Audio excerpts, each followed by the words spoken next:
है, हारी बाजी को जीतना हमें। यहाँ के हम सिकंदर इस कार्यक्रम में आज हमारे साथ मौजूद हैं INIFT जलगांव की संचालिका संगीता पाटिल। इनसे बातचीत करते हैं और जानते हैं इनके जीवन के विषय में। मैडम, सबसे पहले तो आपको 8 मार्च महिला दिन की बहुत सारी शुभकामनाएं। हमारे दर्शक ये जानना चाहेंगे कि आप कहाँ से आई हैं और किस तरीके से आपका जीवन काल रहा है। सबसे पहले सबको जागतिक महिला दिन की शुभेच्छा। मेरा जो गांव, मेरे जो बचपन है, चालीसगांव तालुका में छोटा सा एक बहाल करके छोटा सा गांव है। वहाँ मैं 6th स्टैंडर्ड तक पढ़ी हूँ। और मेरे माता और पिता दोनों भी हाई स्कूल टीचर थे। तो और भाई बहन इनके साथ, और जो गांव वाला माहौल है जो रहता है, उसी माहौल में मैं पली पड़ी हूँ। उसके बाद चालीसगांव में मम्मी पापा के ट्रांसफर हुए, और उसके बाद आगे की पढ़ाई मेरी चालीसगांव में हुई। मैडम, शादी के बाद जनरली प्रॉब्लम्स हुआ करते हैं लोगों को काम करने में। आपको क्या पहले से ये ट्रेनिंग थी, मतलब फैशन डिजाइनिंग में इंटरेस्ट था, ये कैसा क्या रहा शादी के बाद? एक्चुअली वैसे देखा जाए तो जिस गांव से, जिस पढ़ाई, जिस तरीके से बैकग्राउंड था, वहाँ तक तो फैशन डिजाइनिंग ये नाम भी कभी मैंने सुना नहीं था। ये फील्ड के बारे में तो जानकारी तो बहुत दूर की बात है। लेकिन थोड़ा सा जो माता पिता मेरे हाई स्कूल टीचर थे, थोड़ा एजुकेशन को लेके एकेडमिक माहौल था, उस चीज को, उस माहौल में मैं पली पड़ी हूँ, तो थोड़ा एजुकेशन को लेके था। लेकिन आफ्टर मैरिज, जैसे शादी मेरी 12th में मैं जब थी तभी मेरी शादी हुई। 12 के बाद वही, जैसे कि सारी जो बहनें हैं, महिलाएं हैं, जिस तरीके से पल्लू में घर का काम संभालती है, सारे काम करती है, उसी माहौल में मैं थी।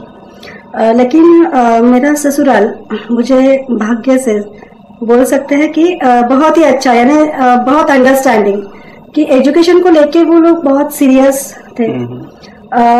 उन्होंने देखा कि मुझे खुद को भी इंटरेस्ट है, तो उन्होंने मुझे हमेशा सपोर्ट किया।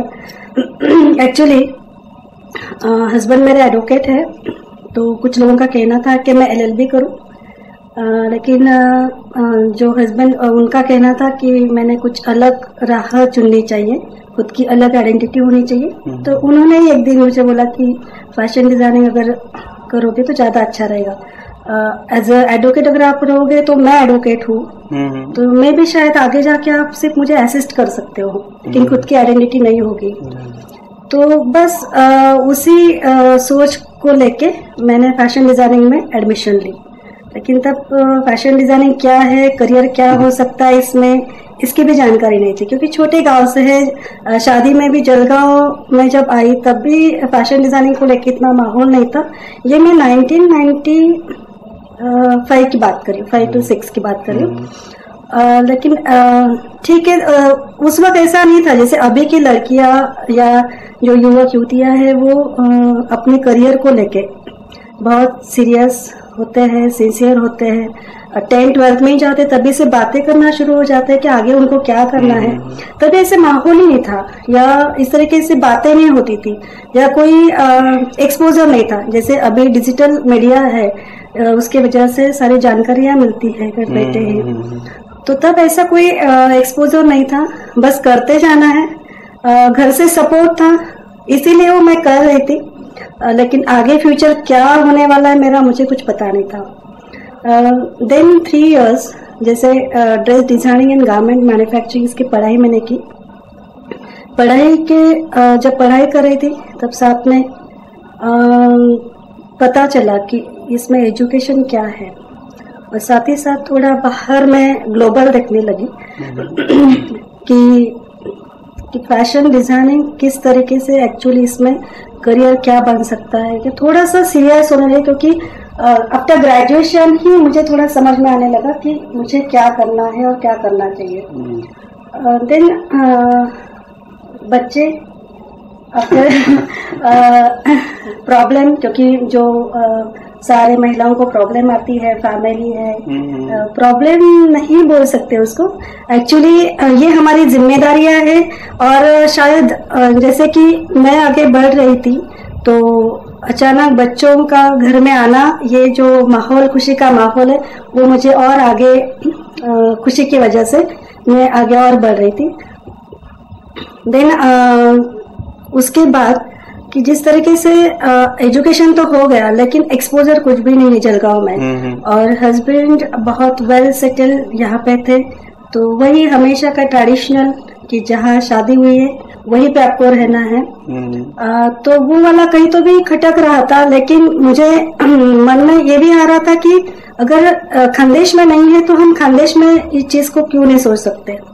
तो मैंने प्रोडक्शन करना सोचा कि कुछ गारमेंट इंडस्ट्री में स्टार्ट करूं, लेकिन सारे जो चीजें हैं यहाँ के जो एक्सपोजर मिलना चाहिए गारमेंट इंडस्ट्री के लिए या बिजनेस के लिए, वो वाला थोड़ा मुझे यानी एकदम पॉजिटिव नहीं लगा, क्योंकि हर चीज फिर आती है बाहर। देन फिर जैसे मैं मास्टर डिग्री करना सोचा, कहीं कॉलेजेस में एज ए विजिटिंग लेक्चरर करके मैंने काम किया।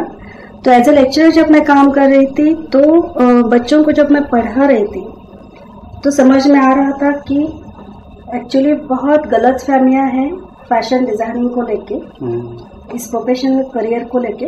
क्योंकि मैं तो कुछ ही सालों में खुद पास आउट होके बच्चों को पढ़ाना, जैसे मेरे पास जब जिम्मेदारी आ जाती है कि अपन किसी को पढ़ा रहे हैं तो उस चीज को और अपन खुद डेवलप करने लगते हैं।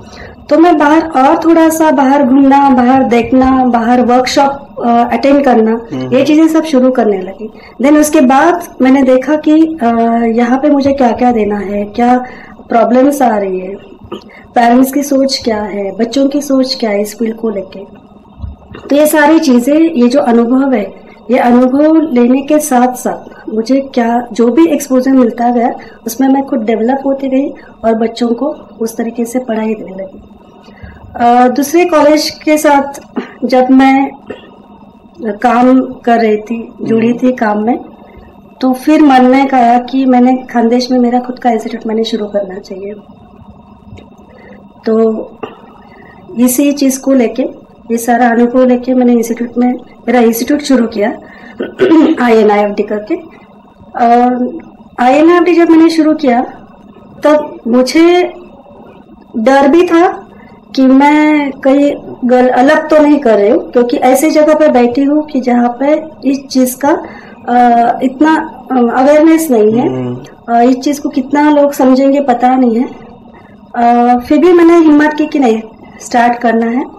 स्टार्ट करने के बाद 1-2 साल तो मुझे रिस्पांस थोड़ा सा ही था, लेकिन जब मेरे शुभ चिंतक है, जो मेरे फ्रेंड्स है या रिलेटिव्स है, वो हमेशा मुझे बोलते थे कि अगर ये चीज को, इस फील्ड को अगर आप मेट्रो सिटीज में काम करोगे तो शायद आपको बहुत ज्यादा नेम फेम मिल सकता है, तो आप यहाँ पे वो चीज नहीं करना चाहिए।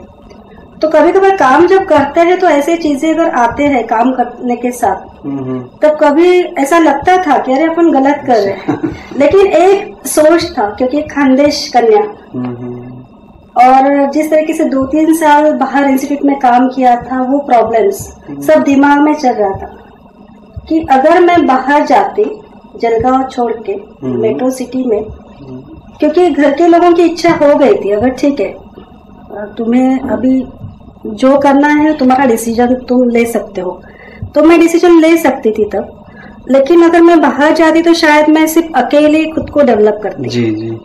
और मुझे खुद के साथ साथ जो यहाँ का जो यूथ है, यहाँ की जो लड़कियां हैं, मुझे उनको भी साथ में लेके जाना था। जी। और कभी कभार ऐसे होता है ना जी कि हर चीज ऐसा नहीं है कि आप अपने लिए करें। कि जब अपन दूसरों को देते हैं वो जो खुशी है वो इतनी अलग होती है कि उस खुशी को अपन यानी बयान नहीं कर पाते। तो जैसे काम मेरा बढ़ता गया तो खुशी मुझे मिलती गई, तो मुझे लगा कि ये अपन एक बिजनेस तो कर रहे हैं, लेकिन बिजनेस के साथ साथ अपन खुशी भी मिल रही है अपने को। तो यही खुशी, और फिर साथ ही साथ लोगों का मेरे ऊपर विश्वास, पेरेंट्स का विश्वास, खानदेश में मुझे बहुत प्यार मिला। जैसे मैंने काम शुरू किया 2, 3, 4 साल, जैसे साल गुजरते गए घर का सपोर्ट मिलते गया और सपोर्ट मिलते गया। सभी लोगों ने जिस तरीके से सपोर्ट किया तो मेरा जो काम करने का तरीका है वो और बढ़ता गया और अच्छा होता गया।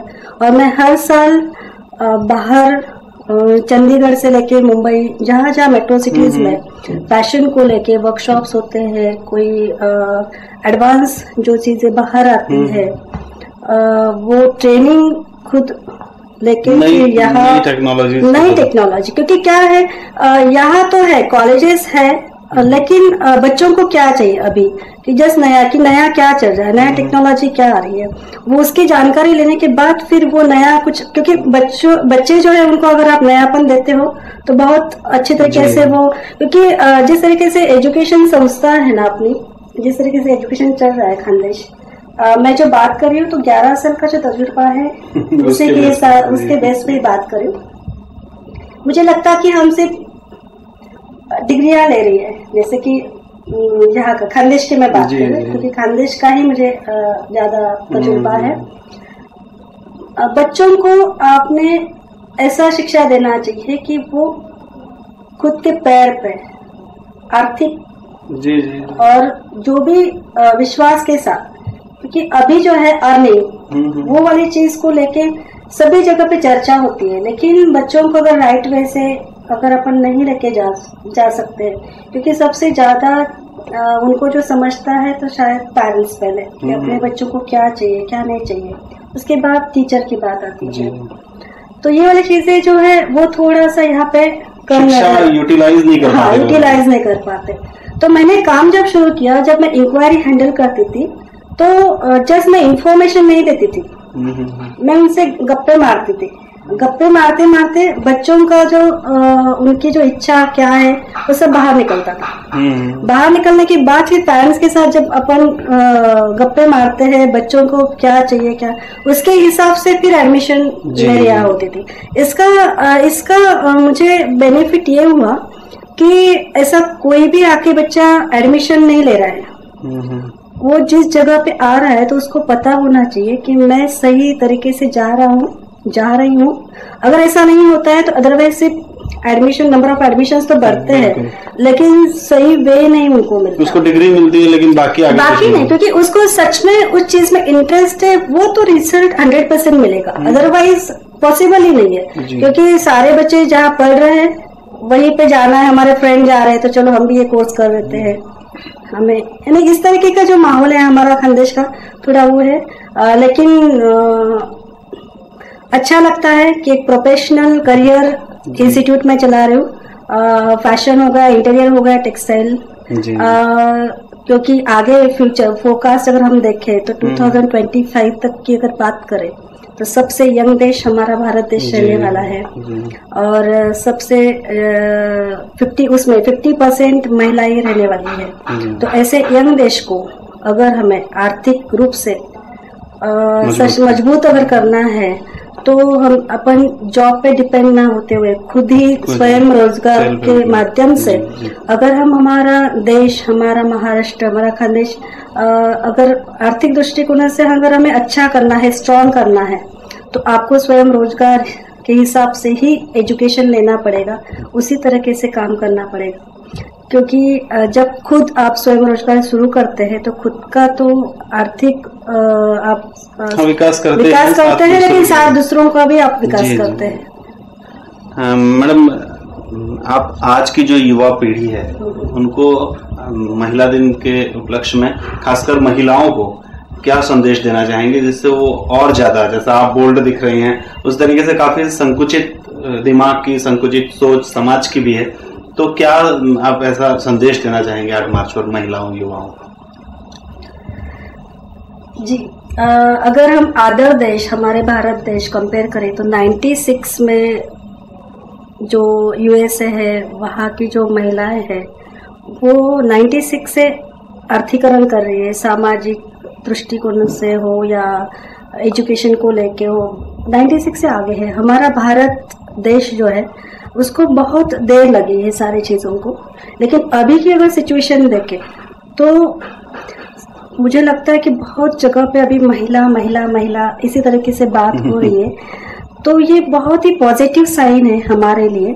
लेकिन सब चीज अवेलेबल है हमारे देश में, जिस तरीके से बदलाव हो रहे हैं, महिलाओं के लिए सोचा जा रहा है, मदद बहुत हो रही है, लेकिन उस चीज को अगर खुद महिला नहीं समझ पाई, खुद की मानसिकता, खुद के ऊपर विश्वास और जो अभिमान जो है कि मैं आज महिला हूँ, इसका जो अभिमान है, उसके साथ साथ उसके अंदर क्या खूबियां है वो खुद जब तक नहीं जानते तब तक ये जो सारी चीजें हैं हमारे लिए सब लोग जो कर रहे हैं तो वो उसका कोई अर्थ नहीं बनता। लेकिन मुझे ऐसे लगता है कि सारे गांव, जो हम खानदेश की अगर बात करें तो छोटे छोटे गांव में पेरेंट्स का साथ बहुत जरूरी है, क्योंकि जब बच्चियां बाहर निकलती हैं, जिस तरीके से घटनाएं होती हैं लड़कियों के साथ, तो थोड़ा डर भी उनके अंदर रहता है और पेरेंट्स भी डरे हुए होते हैं। लेकिन इस चीज़ को ना डरते हुए मेरे ख्याल से कि अगर आप भरोसा दें, बच्चों को शारीरिक दृष्टि से भी सशक्त बनाए, उसको उस तरीके से ट्रेनिंग दे, भरोसा दे, विश्वास दे, एजुकेशन को जाके आगे बढ़ाए, क्योंकि बहुत सारी चीज़ें हैं कि लोग अपने लिए बहुत काम कर रहे हैं अपने क्योंकि जिस तरीके से माहौल बन रहा है, महिलाओं को जिस तरीके से आगे बढ़ाया जा रहा है, साथ दिया जा रहा है, और अगर जहाँ पे महिला ही कम पड़े, एकजुट ना हो, उस चीज का हमने अगर फायदा नहीं उठाया, उस चीज को हमने सही ढंग से नहीं प्रेजेंट किया, तो मैं भी आगे जाके वापस ये चीजें जो आज का जो माहौल है, जो मौका मिला है उसे बुलाना चाहिए। हाँ, वो मौका उठाना चाहिए और सभी जगह पे, सारे सामाजिक हो, आर्थिक हो या सारे क्षेत्र में महिलाएं काम कर सकती हैं।